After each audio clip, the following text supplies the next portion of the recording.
Irmãos e irmãs, vamos a mais um momento da nossa liturgia da palavra. É um momento de fé, de introspecção, de meditação, que eu sempre transmito até de forma antecipada nos meus endereços telemáticos. É para você que acessa Paulo Roberto Maciel, é só escrever Paulo Roberto Maciel, e você vai ao meu Facebook, YouTube, Instagram, blog. Tem mais de 10 mil vídeos e muito texto no blog, no YouTube, vídeos à beça para você pesquisar com responsabilidade. Olha, neste vídeo eu transmito a liturgia referente à terça-feira, dia 3 de setembro de 2024, memória de São Gregório Magno, Papa e Doutor da Igreja, uma data especial, então, em homenagem a um grande Papa e Doutor da Igreja, dentro da 22ª semana do Tempo Comum. A cor dos paramentos litúrgicos é branca, conforme eu estou simbolizando aqui. No rito nós temos o ofício da memória de São Gregório Magno. Daqui a pouquinho eu vou transmitir a biografia de São Gregório, hein? Fique atento porque é uma história muito bonita. Primeira leitura da primeira epístola de São Paulo aos Coríntios, capítulo 2, versículos do 10b ao 16. Irmãos, o Espírito enquadrinha tudo, mesmo as profundezas de Deus. Quem dentre os homens conhece o que se passa no homem, senão o espírito do homem que está nele? Assim também, ninguém conhece o que existe em Deus a não ser o Espírito de Deus. Nós não recebemos o espírito do mundo, mas recebemos o Espírito que vem de Deus, para que conheçamos os dons da graça que Deus nos concedeu. Desses dons também falamos, não com palavras ensinadas pela sabedoria humana, mas com a sabedoria aprendida do Espírito. Assim, ajustamos uma linguagem espiritual às realidades espirituais. O homem psíquico, o que fica no nível de suas capacidades naturais, não aceita o que é do Espírito de Deus, por isso lhe parece uma insensatez. Ele não é capaz de conhecer o que vem do Espírito, porque tudo isso só pode ser julgado com a ajuda do mesmo Espírito. Ao contrário, o homem espiritual, enriquecido com o dom do Espírito, julga tudo, mas ele mesmo não é julgado por ninguém. Com efeito, quem conheceu o pensamento do Senhor, de maneira a poder aconselhá-lo? Nós, porém, temos o pensamento em Cristo. Palavra do Senhor, graças a Deus. Agora é o Salmo responsorial. É o Salmo 144 na Bíblia Vulgata, tradução latina da Septuaginta, ou 145 na Bíblia de tradução do texto de Jerusalém, da hebraica. Versículos do 8º ao 9, 11 ao 12, 12 ao 13a-b, 13cd ao 14, refrão 17a. É justo o Senhor em seus caminhos. Repitamos! É justo o Senhor em seus caminhos. Misericórdia e piedade é o Senhor. Ele é amor e é paciência, é compaixão. O Senhor é muito bom para com todos. Sua ternura abraça toda criatura. É justo o Senhor em seus caminhos. Que vossas obras, ó Senhor, vos glorifiquem, e os vossos santos com louvores vos bendigam. Narrem a glória e o esplendor do vosso reino, e saibam proclamar vosso poder. É justo o Senhor em seus caminhos, para espalhar vossos prodígios entre os homens, e o fulgor de vosso reino esplendoroso. O vosso reino é um reino para sempre, vosso poder de geração em geração. É justo o Senhor em seu caminho.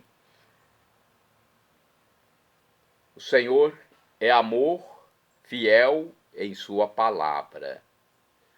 é santidade em toda obra que ele faz. Ele sustenta todo aquele que vacila e levanta todo aquele que tombou. É justo o Senhor em seus caminhos. Repitamos: é justo o Senhor em seus caminhos. Agora vamos aclamar o Santo Evangelho e depois proclamá-lo. O Evangelho de hoje é o que está em Lucas, capítulo 4, versículos do 31 ao 37. Aleluia, aleluia, aleluia, aleluia. Aleluia, aleluia, aleluia, aleluia.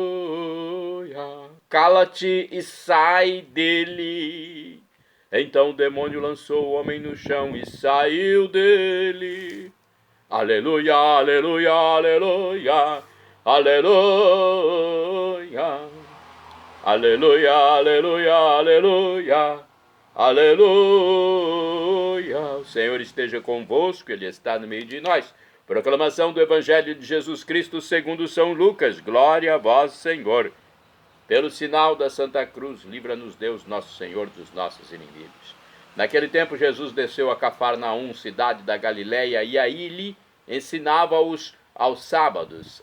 As pessoas ficavam admiradas com seu ensinamento, porque Jesus falava com autoridade.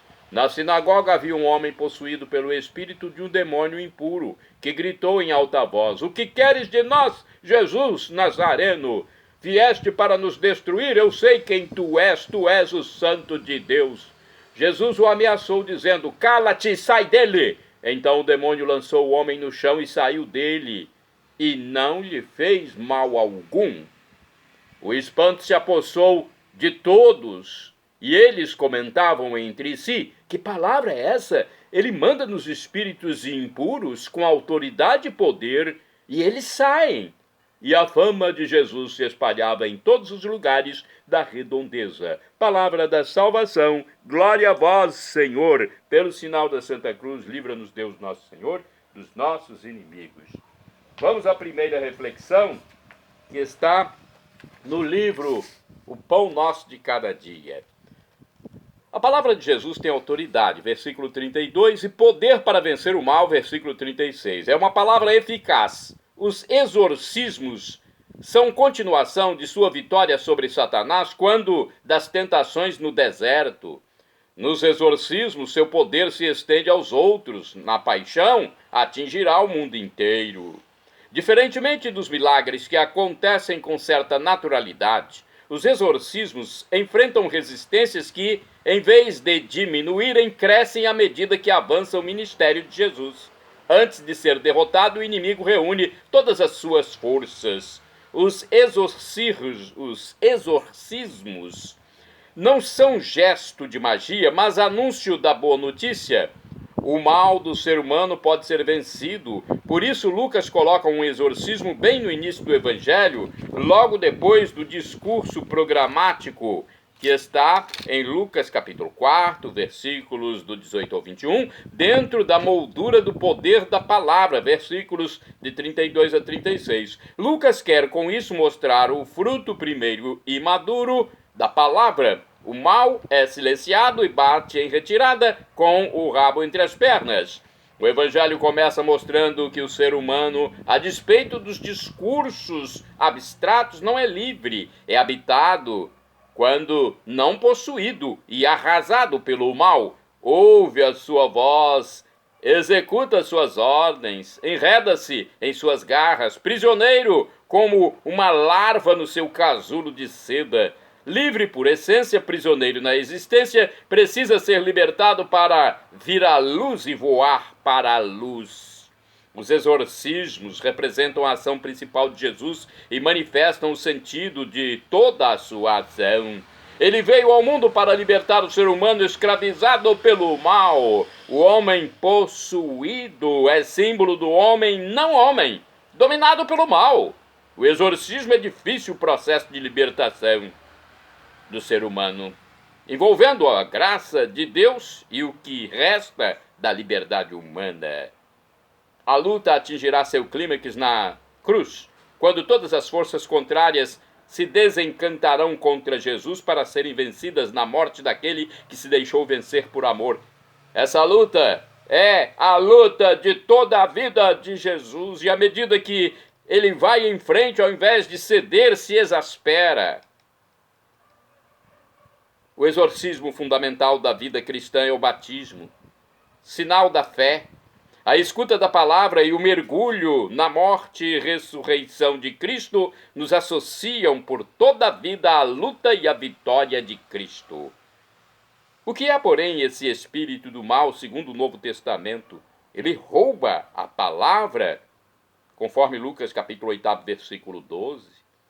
Adora o ídolo da riqueza, Lucas 8, versículo 14, 18 a 24 e seguintes, 16, versículo 13, carta de São Paulo aos Efésios, capítulo 5, versículo 5, primeira carta a Timóteo, capítulo 6, versículo 10, entra no coração de Judas, Lucas 22, versículo 33, aliás, versículo 3, nos exorcismos aparece como aquele que possui e tortura o ser humano. É chamado de Satanás, o tentador, e de diabo divididor. Mas tem outros nomes: o forte, o maligno, o tentador, o leão, o homicida, porque pai da mentira é o príncipe deste mundo, pois chega mesmo a dizer: tudo está nas minhas mãos. Desde o princípio passou aos homens uma falsa imagem de Deus, levando-os a desobedecerem, terem vergonha, terem medo e esconder-se. Por causa dele, o homem, afastando-se de Deus, perde-se a si mesmo, cresce sua vergonha, cai a autoestima, aliena-se de si próprio, dos outros, da natureza, sacrifica-se aos ídolos e torna-se semelhante a eles, mudos, cegos, surdos, sem gosto, incapazes de mover-se e de realizar-se. É a falência total. De depositário da glória de Deus, o homem torna-se a habitação das trevas, despedaça-se, dissocia-se e se fragmenta nos vários ídolos. Ao invés de ser uno, torna-se um monte de cacos, como uma legião do mal que lhe faz mal. Não acreditando no amor de Deus, torna-se egoísta. Preocupado com salvar a si mesmo, só tem olhos para si. É a falência, a miséria, a degradação total. O mal, que é a ausência de bem, conforme Santo Agostinho, toma lugar do bem, do qual o homem se esvaziou. Mal passa a fazer o mal. Um mal sem fim, um abismo de mal infinito, como Deus, do qual o homem se afastou. Esse mal é, a um tempo interior e exterior, solidifica-se, exterioriza-se e se organiza em instituições e redes aparentemente boas, porque avançadas, modernas, eficazes. Na verdade, são máquinas de multiplicar a iniquidade criadas pelo homem, fizeram do homem peças de sua engrenagem, como o feitiço que se voltou contra o feiticeiro. Mesmo as instituições positivas têm a tendência de transformar-se no contrário daquilo para o que foram criadas. Em nossa insegurança, passamos a servi-las ao invés de servirmos-nos delas. Pensemos na família, na escola, no local de trabalho, nos hospitais, nos lugares de diversão, nas igrejas, nos meios de comunicação, na cidade. Para não falarmos dos presídios, dos manicômios, dos bancos, dos campos de batalha. A Igreja, santa criatura da Trindade, e o Estado, santa criatura da humanidade criada à imagem da Trindade, também sofrem os ataques do mal e muitas vezes se acumpliciam quando não se deixam contaminar. O mal maior ou menor não é necessário. É fruto da perversão, da inteligência e do coração dominados pelo medo. Ao invés de verdade, procura a utilidade, ao invés de bem, o prazer, ao invés do amor, o interesse. Por quê? Porque o ser humano, tendo perdido Deus, sente-se angustiado pelo seu próprio nada e procura paz. Jesus nos veio libertar de todas as formas do mal, pessoal e social, concreto e estrutural, natural e moral, Jesus nos veio libertar da própria morte. O caminho passa pelo próprio homem, que ao invés de obedecer às sugestões enganosas do inimigo, vai encontrar só na obediência à palavra de Deus a vida e a liberdade. Jesus, seu nome o diz, é o Salvador. A sua salvação não é algo exterior a nós, mas nós mesmos assumidos e restituídos à nossa verdadeira dignidade de filhos e irmãos em Cristo. Este é o sentido profundo do exorcismo.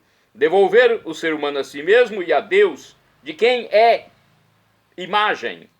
Libertado do mal, que lhe faz perder a Deus e a si mesmo, o homem é devolvido a si mesmo e está salvo. O mal, tirano, temido, sedutor, dominador, perde o seu caráter de fatalidade. O ser humano reencontra a esperança. Ao invés de agir pelo mal menor, age pelo bem maior, que é a maior glória de Deus, como diz Santo Inácio de Loyola. E a glória de Deus é o homem vivo, como diz Santo Irineu de Lyon.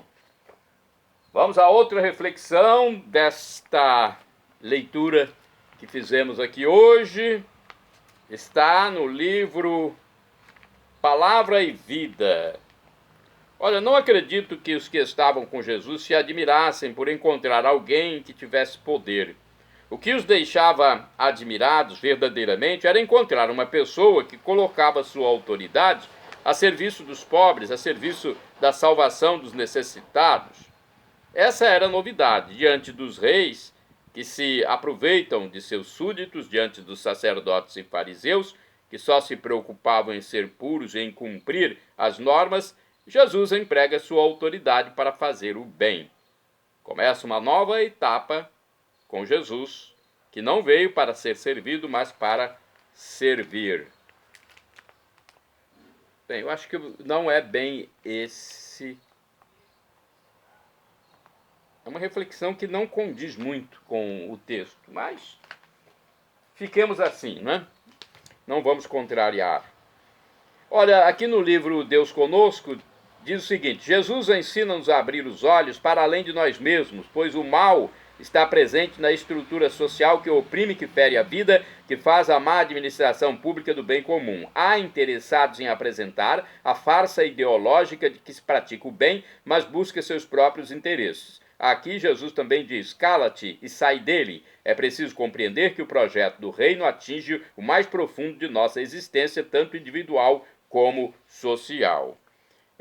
Os ouvintes percebem que Jesus era diferente dos outros pregadores. Viam suas atitudes, seu jeito de falar e tratar as pessoas, sua tranquilidade, o que dizia sobre Deus e como ensinava a viver. E quando ouviam, alguma coisa acontecia em seu próprio coração. Ele não apenas falava, mas tinha o poder de os transformar interiormente, e assim os conquistava e dava-lhes uma nova vida. A força do mal é vencida pela palavra salvadora de Cristo. Cala-te e sai dele. Mais uma reflexão do livro Dia a Dia com o Evangelho. Coerente com seu programa missionário Salvador, assumido na sinagoga de Nazaré, Jesus vai a campo. Como de praxe, ensina nas sinagogas, fala com autoridade, de modo que as forças adversárias, o demônio impuro, lhe obedecem, e seus ouvintes ficam maravilhados. Com sua palavra eficaz, Jesus expulsa um espírito impuro que percebe estar diante de uma força superior. Eu sei quem tu és, é o Santo de Deus. O espanto toma conta de todos, porque os espíritos impuros são submetidos às ordens de Jesus, dadas com autoridade e poder. Era inevitável que a fama de Jesus se espalhasse por toda parte. Mais tarde ele investirá seus discípulos com este mesmo poder, isto é, de livrar o povo da escravidão e de todas as amarras que o privam da vida plena que Deus quer para todos. Agora vamos aos santos do dia, porque temos, além de São Gregório Magno, outros santos, mas começamos com São Gregório Magno, Papa e Doutor da Igreja, cuja missa deve ser em sua memória no dia 3 de setembro. Ele combateu a heresia nestoriana, defendeu a supremacia da Santa Sé, lutou pela reforma do clero e da vida monástica, enviou Santo Agostinho de Cantuária a evangelizar as Ilhas Britânicas, grande promotor do canto que leva o seu nome, o Gregoriano, morreu no ano no ano 604, Conforme o site rs21.com.br, da Rede Século XXI, da TV Século XXI, Pedro foi a pedra sobre a qual o cristianismo se edificou. Mas para isso foi usada uma argamassa feita da dedicação e da fé de muitos cristãos que o sucederam. Assim, a Igreja Católica se fez grande devido aos grandes papas que teve. E dentre esses papas, temos Gregório Magno, chamado Magno, o maior de todos, em sabedoria, inteligência e caridade. Nascido em 540, na família Anícia, de tradição da corte romana, muito rica, influente e poderosa, Gregório registrou de maneira indelével sua passagem na história da Igreja, deixando importantíssimas realizações, como, por exemplo, a instituição da observância do celibato, a introdução do Pai Nosso na missa e o famoso canto gregoriano. Foi muito amado pelo povo simples por causa de sua extrema humildade, caridade e piedade. Sua vocação surgiu na infância, sendo educado num ambiente muito religioso. Sua mãe Sílvia e duas de suas tias paternas, Tarsila e Emiliana, tornaram-se santas. As três mulheres foram responsáveis também por sua formação cultural. Quando seu pai Jordão morreu, Gregório era muito jovem, mas já tinha ingressado na vida pública, sendo prefeito de Roma. Nessa época buscava refúgio na capital um grupo de monges beneditinos cujo convento fora atacado pelos invasores longobardos. Gregório então deu-lhes um palácio na colina de Célio, onde fundaram um convento dedicado a Santo André. Esse contato constante com eles fez explodir a sua vocação monástica. Assim renunciou a tudo e foi para o convento que permitira fundar, onde vestiu o hábito beneditino. Mais tarde declararia que seu tempo de monge foram os melhores anos de sua vida. Com sua sabedoria, não poderia ficar restrita apenas. Com sua sabedoria, ele não poderia ficar restrito apenas a um convento. E aí o Papa Pelágio nomeou para uma importante missão em Constantinopla. Nesse período, Gregório escreveu grande parte de sua obra literária. Chamado de volta a Roma, foi eleito abade do convento de Santo André e nessa função ganhou fama por sua caridade e dedicação ao próximo. Assim, após a morte do Papa Pelágio, Gregório foi eleito sucessor. Porém, de constituição física pequena e já que desde o nascimento nunca teve boa saúde, relutou em aceitar o cargo. Chegou a escrever uma carta ao imperador pedindo que o liberasse da função, só que a carta nunca foi remetida pelos seus confrades e ele acabou tendo que assumir um ano depois, sendo consagrado em 3 de setembro de 590. Os 14 anos de seu pontificado passaram para a história da Igreja como um período singular. O Papa Gregório levou uma vida de monge, dispensou todos os leigos que serviam no palácio, exercendo um apostolado de muito trabalho, disciplina, moralidade e respeito às tradições da doutrina cristã. No comando da Igreja, orientou a conversão dos ingleses, protegeu os judeus da Itália contra a perseguição dos hereges e tomou todas as atitudes necessárias para que o cristianismo fosse respeitado por sua piedade, prudência e amor ao próximo. Morreu em 64, sendo sepultado na Basílica de São Pedro. Os registros mostram que durante o seu funeral o povo já o aclamava santo. Ele foi honrado com o título de doutor da Igreja. Sua festa ocorre no dia em que foi consagrado o Papa. Santo do dia 3 de setembro, São Marino, diácono do século IV, pregou na região de Rímini e, durante as perseguições do imperador Diocleciano, retirou-se ao Monte Titano, onde fundou um povoado que daria origem à República de San Marino. De acordo com o site A12.com, Texto do padre Evaldo César de Souza, missionário redentorista. São Marino era oficial do exército imperial em Cesareia da Palestina. Devido à sua bravura, foi nomeado centurião romano, cargo esse bastante almejado. Enquanto aguardava-se a cerimônia de entrega da vara da videira, quando se concretizava a promoção, um dos pretendentes ao cargo, por inveja e ambição, acusou Marino de ser cristão. O fato ocorreu por volta de 260, quando a Igreja de Cristo era bastante perseguida. Um certo juiz, Aqueu, irritado com esta informação, deu a Marino algumas horas para que apresentasse sua defesa. São Marino saiu do tribunal com o coração cheio de alegria por defender sua fé. Encontrou o bispo Teotecno, que o incentivou a perseverar na fé, embora isso fosse lhe custar a vida.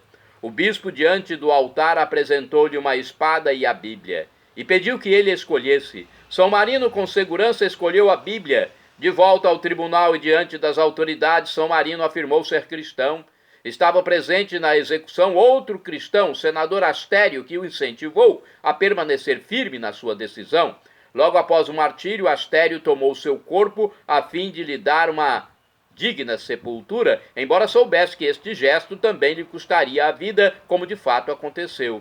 Dessa maneira, São Marino divide com Astério a honra do martírio por ser seguidor de Cristo. Santo do dia 3 de setembro, São Rimágilo, bispo e abade dos anos 671 a 679, mais ou menos, quando faleceu. Ainda jovem, foi eleito abade de Solignac, na França. Fundou os mosteiros de Stavelot e Malmedy. Santo do dia 3 de setembro, São João Pac, Ru Jai e companheiros mártires. Faleceram em 1839. Foram condenados pelos tribunais da Coreia ao confessarem ardorosamente a fé católica. Após inúmeras torturas naquele continente asiático, morreram decapitados na porta oeste de Seul. Santo do dia 3 de setembro, Beato Guala, foi bispo, morreu em 1244, foi frade dominicano, nomeado bispo de Brescia. Guala lutou pela paz nos tempos do imperador Federico II. No fim da vida, retirou-se ao mosteiro de Astino, na Itália, onde faleceu. Santo do dia 3 de setembro, Beato Bartolomeu Gutierrez, sacerdote, e 5 companheiros mártires, faleceram em 1632. Por ordem à fé cristã, foram torturados e queimados vivos em Nagasaki, no Japão. Olha, por amor à fé cristã, eles se tornaram mártires na Ásia, mais precisamente no Japão. Quantos mártires, hein? Puxa vida. Santa do dia 3 de setembro, Beata Brígida de Jesus Morello, religiosa, faleceu em 1679. Após enviuvar, dedicou-se à penitência e a obras de caridade. Fundou em Piacenza, na Itália, a congregação das Irmãs Ursulinas de Maria Imaculada para a educação da juventude feminina. Shalom Adonai é uma expressão hebraica que significa a paz de Deus. É o que eu desejo para todos vocês. El Shaddai, também do hebraico, significa Deus Todo-Poderoso. Ele proverá aquilo que você deseja, se for para o seu bem. O professor e escritor de mais de 100 livros da Igreja Católica, Felipe Rinaldo Queiroz de Aquino, em seu canal no YouTube, onde responde as nossas dúvidas diariamente, diz que Deus pode nos dar uma dessas 3 respostas quando suplicamos algo. Sim, não ou espere. A que for melhor ele nos dará, porque ele é onisciente, sabe tudo e é o nosso Pai Celestial, nosso divino Pai Eterno. Até na terra, nosso Pai Físico, quando vê que a resposta tem que ser o não, ele nos dá porque sabe que é o melhor para o seu rebento. E agora eu clamo do aramaico, dialeto de Jesus, Maranatá, como dizemos nós católicos, ou Maranata, como dizem nossos irmãos separados, os evangélicos ou protestantes. Não importa a pronúncia, o significado é o mesmo. Vinde, Senhor Jesus, um dia ele voltará e será o juízo final, quando todos os que forem salvos terão corpos glorificados, como o do próprio Jesus ressuscitado, como o dos anjos de Deus.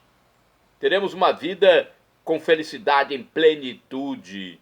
Para isso, creia em Jesus como Deus, esse Deus do amor infinito que humanou-se, encarnou-se, morreu na cruz por nós, venceu a morte ressuscitando e ascendendo ao céu, onde está como nosso sumo sacerdote eterno no lado direito de Deus Pai. Creia em Jesus como Deus, ele é o nosso mediador, nosso irmão primogênito, nosso sumo sacerdote no céu. Arrependa-se dos seus pecados e seja batizado, e nos encontraremos na vida eterna na volta de Jesus. São Paulo apóstolo já disse, a tribulação de agora nem se compara com a glória futura que será revelada em nós, quando teremos a visão beatífica de Deus. Perdão, Senhor, pelos meus pecados passados, presentes, futuros, físicos, espirituais, pecados do pensamento, palavras, atos, omissões, e me dê a vida eterna. Meu Jesus, eu quero a vida eterna convosco. @ Paulo Roberto Maciel, Maciel 7919.